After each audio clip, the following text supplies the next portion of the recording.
Welcome back to another episode of Uncut and Uncensored. I actually am very interested because at the beginning I was like, is it like do you get the same value? Like, are you going to be able to resell these later? You have lab diamonds, and I think they confuse them with like Swarovski crystals. If you even go further than that and look at the mine diamond industry. So the mine diamond industry has lost, over the last 10 years, people have always thought a diamond is an investment. But let me be clear, the diamond is not an investment. Whether it's a lab or whether it's mine, none of them are an investment. It's a luxury things we love wearing. So I think we've been, sorry to say, but lied about for 100 years, and it was a massive, beautiful marketing exercise by De Beers saying that diamonds are rare. But actually, mine diamonds are not rare. There is enough diamonds in the world so that 8 billion people, which we are, have 0.5 carat each, and there will still be 500 million carat left, but they are not rare. No, wait, did you just say a gemologist cannot tell the difference between a mined and a lab diamond?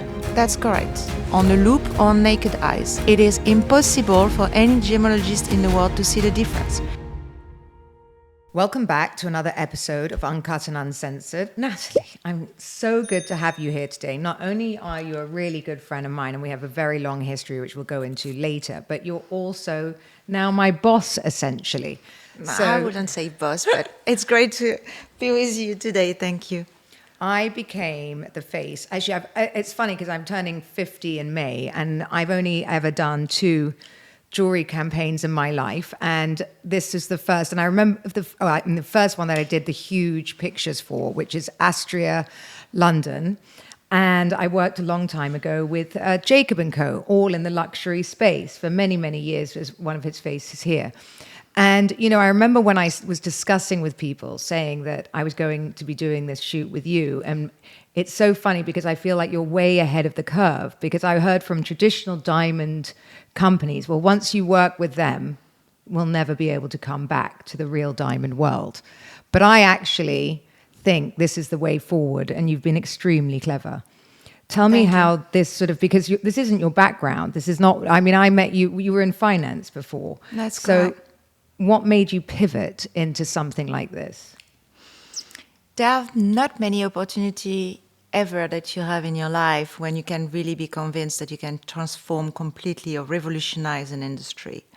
And you just said you can't come back when you go from mine to lab, but the reality is the whole world is moving to lab. And the reason is it's because it's ethical to start with, which we all love wearing when it's ethical, especially the young generation. It's real, you get the same product, and I think you get the fair price. And potentially, I will argue today that we get better quality of our stones. So turning everything around, I think it's a complete revolution. I actually am very interested because at the beginning I was like, is it like do you get the same value? Like, are you going to be able to resell these later? Or, what happens on the market? And I think these are the number one questions I get all the time because people are so confused by it, right? Because obviously you have lab diamonds, and I think they confuse them with like Swarovski crystals, which they're not the same, right? And I think you made a very, very good point. 2 actually. First of all, every holiday I've been on in the last probably 10 years, I've been robbed. Literally. So I have very little jewelry left, and it wasn't till I signed, my first campaign that I got any jewelry back, to be honest, and a huge premiums. So I do feel that this is for insurance-wise, for quality-wise. You don't feel scared traveling with it. It's actually even bigger than that. I think today, let me give you some facts just to explain, right? Let me tell you first how the price of mine diamond, because you mentioned resale value versus lab diamond works. Is there a resale value? That is something I get asked all the time. Let me first start with mine diamond to explain, because yes, the answer is, but the problem is the market is a new market. Yes. Lab-grown diamond is new, especially on the very high end. We are the only brand in the world at the moment to focus on D and E color, which correspond to 1% of the diamond in the world. And I'm actually I'm going further than this. I'm going to concentrate, especially for our collection together, to the top 0.01% of the market. So that's not really, there is no resale. There is no one's reselling yet because it's brand new. But that's my point to start with. But if you even go further than that and look at the mine diamond industry. So the mine diamond industry has lost, over the last 10 years, people have always thought a diamond is an investment. But let me be clear, the diamond is not an investment. Whether it's a lab or whether it's mine, none of them are an investment. It's a luxury things we love wearing, right? But if you look at the mine diamond industry, it's lost 46.7% of its value over the last 2.5 years, since February 2022, which was the top of the market during COVID. It's lost over 10 years.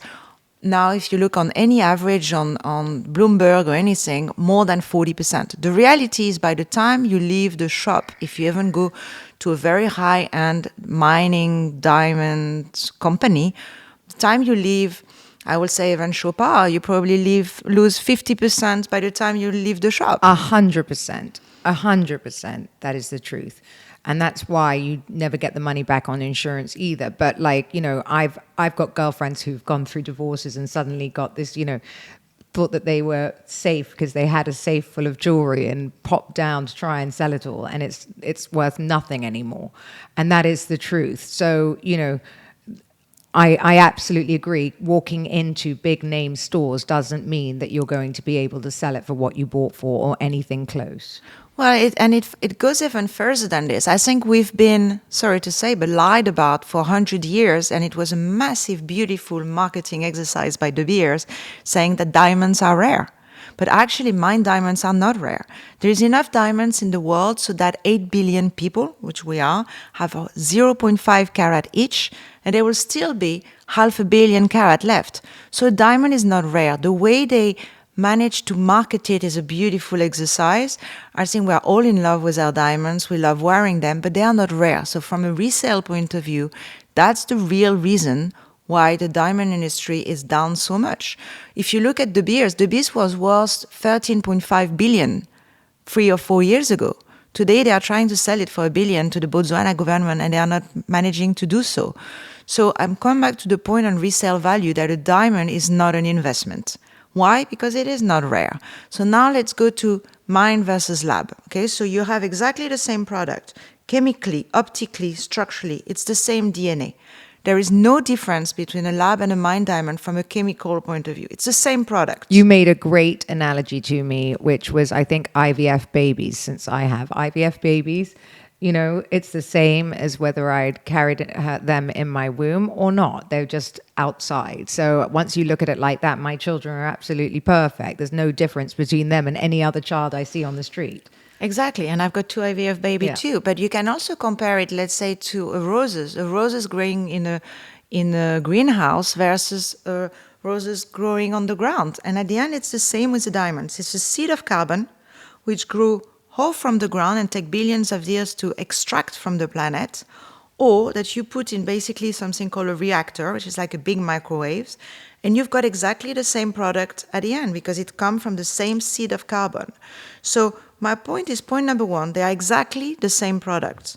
Point number 2, in terms of value, yes, they are worth 70% less for the same thing. Why? Why? Because we don't need to extract them from the earth. There is all the cost of extraction out.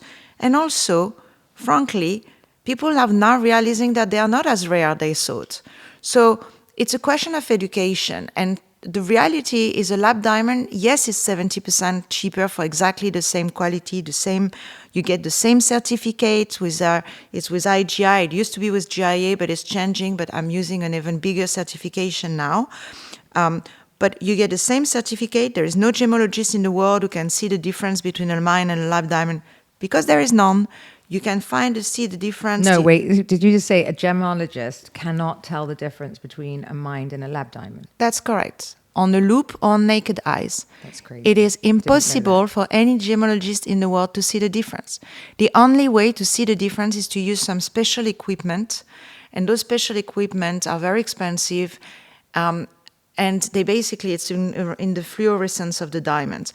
But coming back to your resale value, I mean, I know what I rather buy. I rather buy something 70% cheaper for the same thing with the same certificate, which, by the way, also doesn't hurt the planet. So you're wearing something which the planet hasn't been hurt. There is no human traffic. There is no deforestation, no water pollution. I'd rather wear that than having exactly the same piece, which has cost me 70% more just to know that it comes from the ground. I actually will claim that it's more cool now to wear something made in a lab because we protect our planet for the same thing. I mean, I think look, it's been a very male-dominated world. It is a very old-school world. And just as many other businesses disrupt the way these guys think, I think, it's clearly more about ego than it is about the product. Completely. And it's about big companies who've made, like 3 or 4 of them actually, who've made a fortune out of it, this industry for years and years. But actually, let me give you facts. In 2015, lab-grown diamonds was 1% of the diamond market. The diamond market being $100 billion a year, right? It's huge, right? In 2021, it was 5% of the market. Today, last year, was 24% of the market. Can you imagine? Where we went from 5 to 24%. The DMCC here in the UAE say it will be 100% by 2030. Oh my God. I believe that it's not going to be as aggressive as that. I believe that there is a place for lab diamond and a place for mine diamond. And what is amazing is it gives customers choice. They can now decide what they want to wear. I mean, I think, how did you sort of foresee this? Because it is such a tough, I remember when you and I first started talking and I was like, oh gosh, I don't know how we're going to, it's like explaining things to people all the time because it's so new and so different. And especially here, it is about what you own and, a lot of labels. People love labels in the Middle East. And it's kind of your status symbol, right? And how do you feel that you build a brand, a new brand that is going to compete with some of these massive, as you said, families and names that have been around forever? And people obviously know Cartier and De Beers or whatever it is. How did you come up with that Astraea was going to compete on that level? Because you do have a lot of lab mined diamonds here now. It is coming. I'm seeing more and more of it, but no one at your level. It's a question of education, right? So, and also it's a question where we wear. Look, you and I love wearing diamonds, Yes. right? So, of course, I fell into the love. Covered in them. I fell into this love of wearing beauty and celebrating women, and especially a lot of women buy on their own, now as well. So it's a very different market that it used to be. I was going to ask you about that. But let me just explain on that front. So why is when I did a lot of research in the market, I like buying the top of the top, right? I like the best quality. And yes, there's a lot of lab-grown diamond coming in the market. Actually, the market is completely saturated on the low end. But on the very high end, looking at what I call the 1% of the market, we are today one of the rare brands in the world to focus on it. How has it changed? Because that is a big shift. It used to be men buying for women, and now women are buying for women themselves. I mean, they're buying for themselves, not other women. It's interesting, actually. I will say that diamonds were bought by men for their wives, Yes. right? Actually, today, by the way, 20% of our sale in the UAE are for men wearing for men, which is interesting. So we sell a lot of tennis bracelets and black tennis bracelets for men or colored, like with blue or with some even yellow. Women, I would say that women are actually taking over a lot of the industries. I mean, we will talk about Sarah Jessica, I'm sure, but when Sarah Jessica and I come and open the 2 stores a month ago here and come to promote the brand, actually we realized the government was only women coming to us. So a lot of women are becoming powerful, educated, and they want to buy for themselves. It's a completely change in the consumer spending. And so, Sarah, how did that come about? I mean, obviously she's a global icon and she's been quite vocal about diamonds and all of these things before. So, obviously she's a great choice, but how did you sort of choose your faces, as it were? I mean, you've got Sarah, you've got myself here, you've got... Well, we are announcing him next week, but yes, I can say it. Yes, will it be out by then? It's not yeah, so Maro Itoje will become also the face of the brand for male in the UK. And Maro being, first of all, a legend, let's be honest. but also he's admired by the young generation as well as the older one. He's now the new captain of the rugby team for England, and obviously there is a World Cup in 2 years' time. Sarah Jessica. So when I set up the brand, first I wanted to understand the product. So I spent, as you mentioned before, I sold some wealth management firm before. So I've always been an entrepreneur. I make wine, as you know. I mean, we've been friends for so long, you and I, that it's actually weird to even repeat the story. But I will say that I can set up a business. I know how to run a business, and I know what works and what doesn't work. And when I fell into this industry after selling my wealth management firm, a mom at school mentioned to me lab-grown diamonds, and I started doing some research. A mom at school. Oh, mom at school, yeah. And as you know, I've got this charity in Africa called Sambandela. And so I started doing a lot of research about where the kids that we support in South Africa, where we give them education, because I believe education is power, come from. And a lot of them have parents who have been dying in mines. And that really shocked me, because I'm wearing a lot of diamonds. I love them. I think it makes a woman feel proud about herself. I bought them for myself when I sold my business. And I love diamonds. So I started looking into it, and I realized that actually, how come anyone will not want to at least have a chance to understand what lab-grown diamond is and have a choice, right? I'm not criticizing people for wearing mine diamond. As I said, I think they can cohabit together. And I was thinking, who can, after doing all this research, after being convinced about it, who could, and I come to you as well in a second, represent the brand and become the ambassador globally? And if you look at Sarah Jessica, I mean, obviously we all grown up with Sex in the City, but she's loved by my mother-in-law, who is 80 years old, right? Or to my daughter, who is 14 now, and dreams of watching Sex in the City, which I'm not letting it happen yet, but I'm just saying it's a completely intergenerational. Sarah Jessica also has always been close to values. And for me, values are very important, about giving back, about doing things ethically, doing things properly. And so I wrote to her. That's amazing. And the first thing I said is, do you want to become the new face of the lab-grown industry? And she said, I want to learn about it. So I flew, we had lunch. I will say became really good friends. And here she is. And she really, really spent time to understand, check all the facts. And today I will say she's more marketing it than me somehow. And then it's the same with you. I mean, obviously you have reached, and what you've done over the last 30 years, promoting not just Caroline, but values about what it is when you get divorced and can, become an entrepreneur yourself, reinvent yourself, marry who you want to marry with love and passion, be a superb mother. That was for me another part of the market which identified to you and frankly look at you. So I think for me it was super interesting to have you promoting the brand. I think that's a very important point, ladies, and for all of you out there, because I like to sort of give all of you, like in the retreats and all of these things, a way to learn. And I think, Nathalie was in finance. She turned to diamonds, right? I have as well. I mean, I haven't said this, but Nathalie's husband was my lawyer through that court case. And so, when I got to I think I said I had about $25,000 left to my name. And today I'm more successful than I've ever been.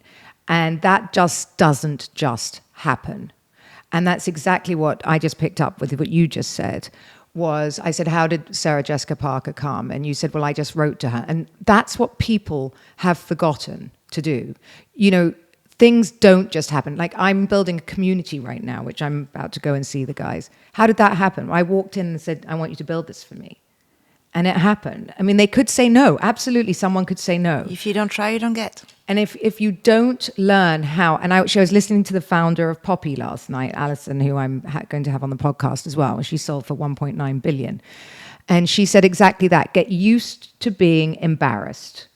And look, with my career, I've had high highs and I've had terrible lows, but I'm still here, reinventing myself every day. And, it doesn't matter how long it takes, but you will get taken seriously if you persevere. It's the ones that don't persevere, right, that give up. You're also a mother, and I think so Nathalie's husband also is a very, very famous lawyer in the UK, well, all over really. He does the most difficult cases that there are. And it's interesting because you're two alphas, really. And It's very good to marry your lawyer. yeah, well, that's so I tell you what, it's lowering let's go there. It's lowering my legal bills, and it's also protecting me. Well, let's go there. So, I wanted to ask you because that's also, as a businesswoman and someone that, you're a ball breaker. You go get what you want and you don't take no for an answer. Now, normally there's one of you like that in the relationship, but obviously you're married to a lawyer. So, like, how the hell does that go? So, you met Dan after you got, so this is your second relationship. That's my second marriage, yes. Yeah, second marriage, exactly. Can we say that you were? Yes, if you want. Okay. I was 9 months pregnant. Which I love this story too, by the way, ladies, because love doesn't happen when you would like it to, right? Not everything is wrapped up with a lovely bow and at the right time. But Nathalie walked into his office pregnant. Correct. So I was married for 10 years with an amazing guy who is still one of my best friends, which, by the way, ladies, if I can give you an advice, is if one day you change your mind about who you want to live with, staying friends and respect is very important. It really helped me in my career, actually. So my ex-husband is amazing, but I think you're a different person when you're 20 than when you're 40. And I evaluated differently than him, and Dan came to my office to pitch for my company as on the legal front. And I was 9 months pregnant, 2 weeks of giving birth, and we've been together since. I completely fell in love. We are very different people from background and all that, but it's the best thing I ever done. I'm crazy about my husband. So when you row, how does that go? We don't row. You never row? Very rarely. But if you did, is it structured? Like, does he come at you like a lawyer? No, I don't think so, actually. Honestly, we don't row. It's really weird. We've been together for 11 years now. And I don't think I think we are very different. Me, I'm French, so I'm very hot-blooded. So if I'm unhappy with something, I'm able to open my mouth and it will come in French, actually, quite funny. The English is lost at that point. Dan will stay very calm. He's just always very calm about everything. But if he gets angry, he goes for a walk. But I don't think we ever really we have a very constructive relationship. It's very... I've just met a woman who is actually one of the most powerful women here in the UAE this morning, and she was telling me, I'm becoming so successful, my husband is struggling with it. And I said, well, don't, because tell him, actually embrace him into your life, because I think for me, I will never be where I am, and I don't think Dan will be where he is without each other. So I think, trusting each other and supporting each other in a couple is what matters the most. That is something I see a lot, where they become quite competitive, and I think I've had that.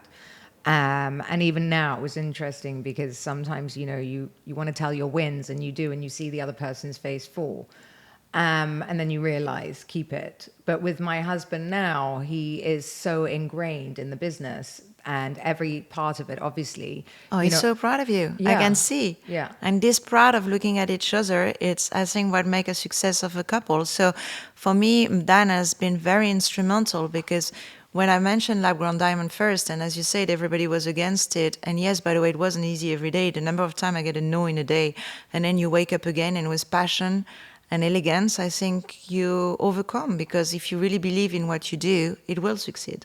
100%. And I do think that that's really, really, a major point, is just happy people create things. It doesn't matter how much of a brain or how much go you have. If you don't have happiness or support behind you, then you just can't perform the same way. I agree. And I feel like, actually, I heard a quote the other day from Peter Crone saying, it used to be that we financially rated, success. And now I think it's peace.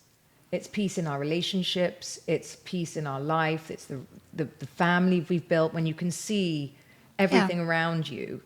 Yeah, I will say it's peace in the family. It's your kids looking at you and learning something. It's also in the education you give. It's also in giving back. For me, giving back is really important. Giving back through charities or through helping the rest of the world. And it's finally, I will say, it's also enjoying the success of what you're building, right? So I'm proud today. I'm super proud of my team. When we opened the second store with you, I have to say, I'm proud to see how excited and proud they were themselves. So I think when you push hard, you don't give up. I mean, never giving up, because it's not an easy road. When you're an entrepreneur, it never goes straight. I don't believe in people who tells you that. Just fight, continue what you have the passion, doing with ethics, and it will succeed. So what do you think the most expensive mistake you've ever made in business has been? It's a very easy one. I went to court for 3 years, so, and it was all over the paper. I was young. I was 28 years old. I was the younger partner at Coutts, which is a wealth management firm. I was probably the most paid banker of my age at the time, and I thought I can do anything, and I decided to set up my own wealth management firm. And I took a backer, and the biggest mistake I ever did in my life is giving him 51%. Never, ever give majority control to any investor, whether you like them today, things may change. Always be in charge of your own business. Actually, that's a very, very powerful one too, because a lot of people think they can't do things on their own. Instead of hiring someone, they want a partner just so that they feel a little safer, and it doesn't always work like that. What do you think? And that was one of my pitfalls too. It's where I lost the most. I lost my hair. I lost my business. I went to 3 years in court. I lost my business too, even though I ended up getting some money for it. But my point is, it was a very unpleasant and probably a big learning curve. So if I would have met my lovely husband a few years ago, that wouldn't have happened. It would have never happened. And so I will say, get the right advice before you set up a business, and never give control. And, what is a red flag for a business partner? Because choosing a business partner, I say it's like getting married to someone. It truly is. I'm always very nervous about it. Now, I don't have any business partners right now. I'm sort of in control of everything, very heavily in control because of what happened to me. And I'm like, if you don't need one, don't take one. I do understand why people feel safer with one, because they think it shares the burden, but that's not always so. But, what would you say was the biggest red flag in a partnership? It's interesting, actually. It's a question which is a difficult one. I think the problem is, when you have a business partner, you still need one person to lead. I don't believe that a 50-50 even partnership works really well. I think you always need one person to lead and take the pain as well as the gain. So I've never seen really a partnership at 50-50 who worked really well. But, I'm sure there are some. For example, when I set up the company even Astraea, I did it with a friend of mine who hopefully will still be a friend forever. But we had tension. We had tension because it's a very difficult to set up a baby. It becomes having like another child, having a company, right? And some decision is to be made. You need the same vision, and I've never seen it. I think you need a leader in any businesses. Yeah. So, to answer your question, the only one I found so far who is a business partner is Sarah Jessica, and because we do share the same values. But at the end, I run the business. So what do you think, when did you realize you weren't going to play small, and at what stage in your life? Because you've run particularly big businesses. I mean, you were working for someone, obviously, when you worked at Coutts, and you were already well paid. What made you decide that you wanted to go, play big? And I hear that a lot. I have really good friends of mine who go, you've got to play big now. And, I didn't understand what that meant. I was bored. Bored? Was bored. Right. That's the reality. I think the problem is when you work I think you were born as an entrepreneur or as a corporate individual. And by the way, both are great, right? You can be super successful, working for a corporate. As an entrepreneur, you need the guts to get up in the morning and fight, right? Because obviously, Did you always have a lot of money behind you? If it went wrong, there was no problem? Yes. You come from a very wealthy family, because that's what a lot of women say, look, it's okay for her, right? So It's true. Did that make you feel more comfortable, or do you think you would have done it anyway? It's interesting, actually. If I look at Dan and I, we come from the opposite world. So I come from a very wealthy family. My father is a very successful entrepreneur, but he has decided to never give us a penny. So he's never giving me a penny for anything.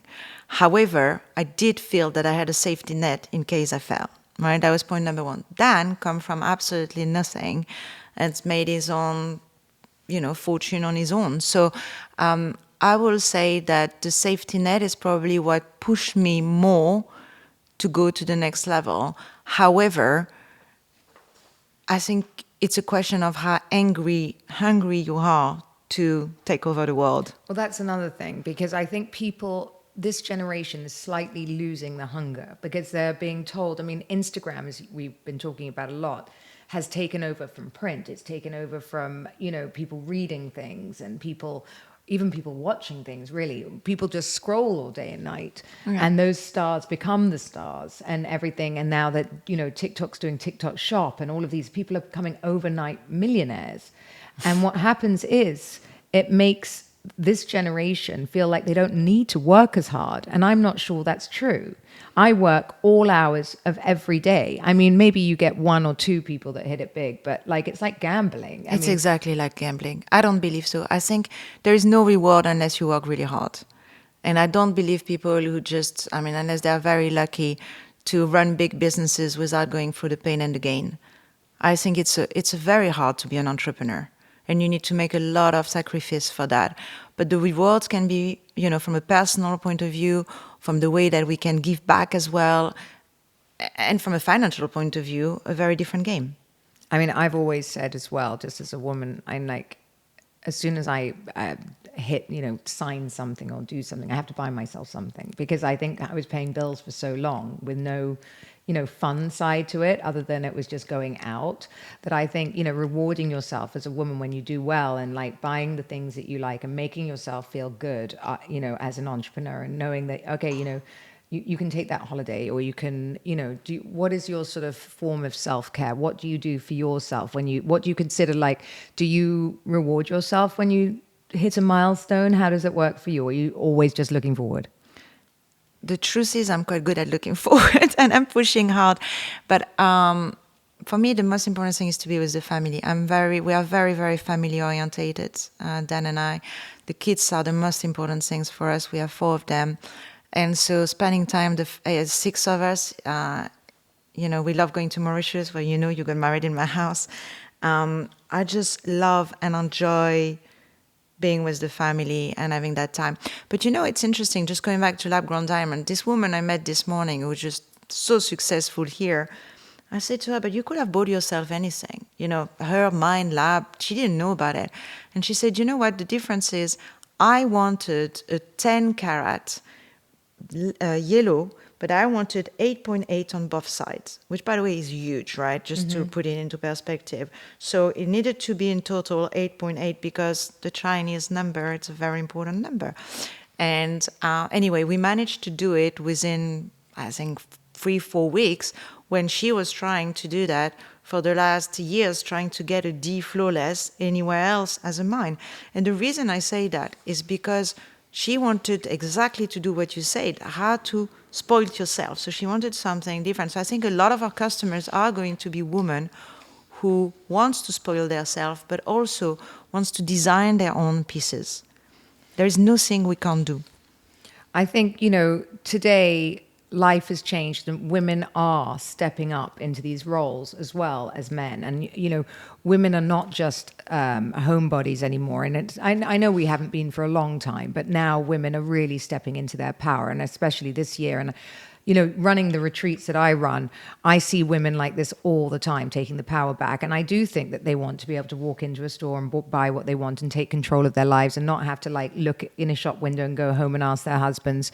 And, that's super empowering. And I think women like yourself are empowering. And if, I think, look, I've always said business is business, and clearly it is, right? Because if you can turn from finance world and being in banking, it's a numbers game, right? And it's looking at a gap in the market and finding the right opportunity and building on it. Yeah. What would you give to women out there that want to get going and are just scared? Because a lot of women, we're both divorcees, right? You were pregnant and getting divorced. I don't care if you've got money behind you. It's still scary. Of course.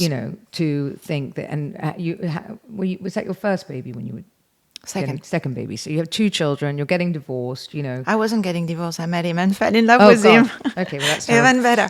Even better. And I was actually quite happy.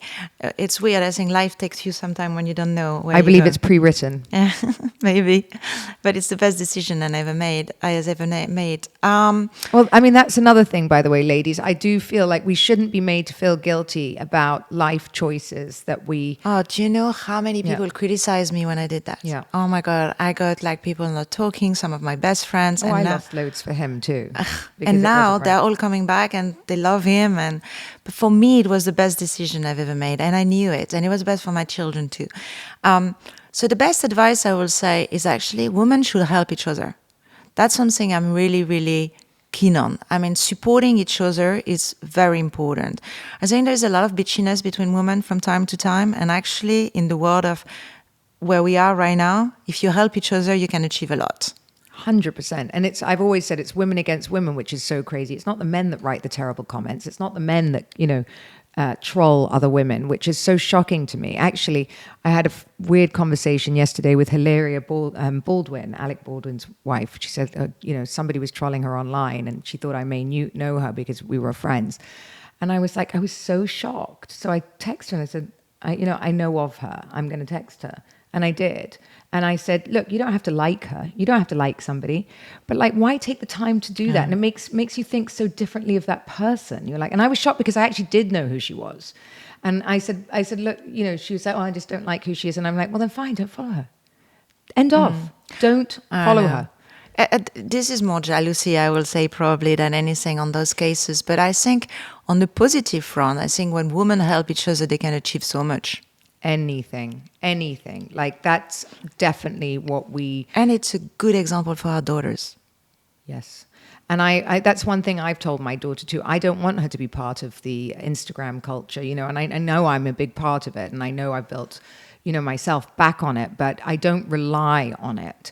I've been extremely lucky to be in this world and sort of, I'm 50 this year and I'm working more than I've ever worked in my life with amazing projects and amazing people. So, I think that a few years ago, I would have been told, especially in this country, that, that wouldn't be happening. And I have to turn people down now. I'm working with you, I'm working with Bulldozer Group, I'm working with building other, all this real estate right now. I would never have dreamed of this. You said something to me early on. You said, oh, you find an opportunity and you grabbed it. But I think if you look at Dubai today, Dubai is the most forward-thinking place potentially in the world today. Mm-hmm. I think they grab opportunities, they welcome challenges. I mean, every time I come to the government office here and say that this is my new idea, let's do the first museum of lab-grown diamond, they look at me and say, okay, let's do it. I mean, where we grew up, I'm sorry to say, in Europe, it's completely different. Very different. It's like society tells you this can't happen, so it won't be happening.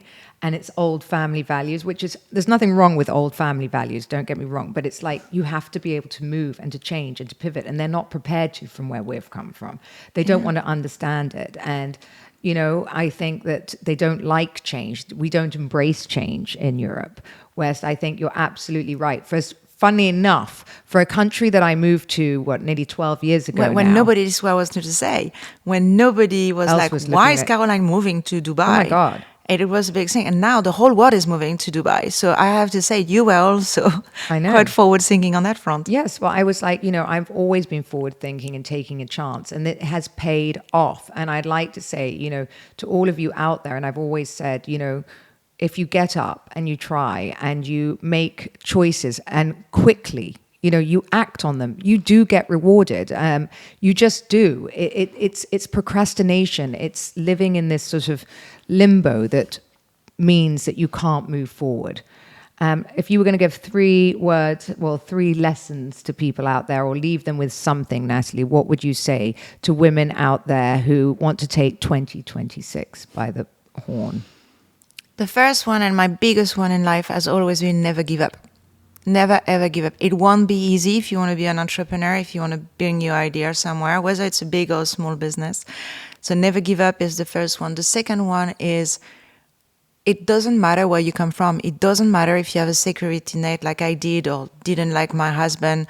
We are today in 2026 when the world is giving us so many opportunities that it doesn't matter where you come from. It's what you make of yourself. And I will say the third thing is protect the family. in everything we do, having a good family unit and coming back to the smile at home is what will make any successful entrepreneur. I have to say, she's absolutely right.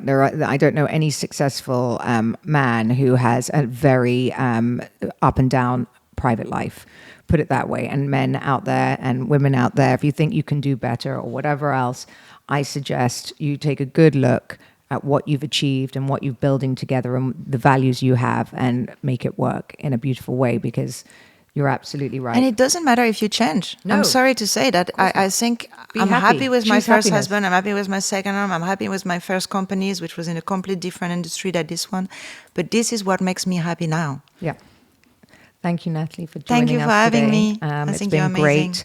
Tell everyone how they can find you. So Astraea London is online.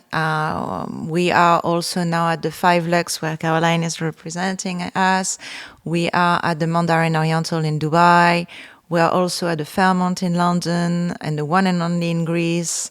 And hopefully going to take over the industry on the very high end.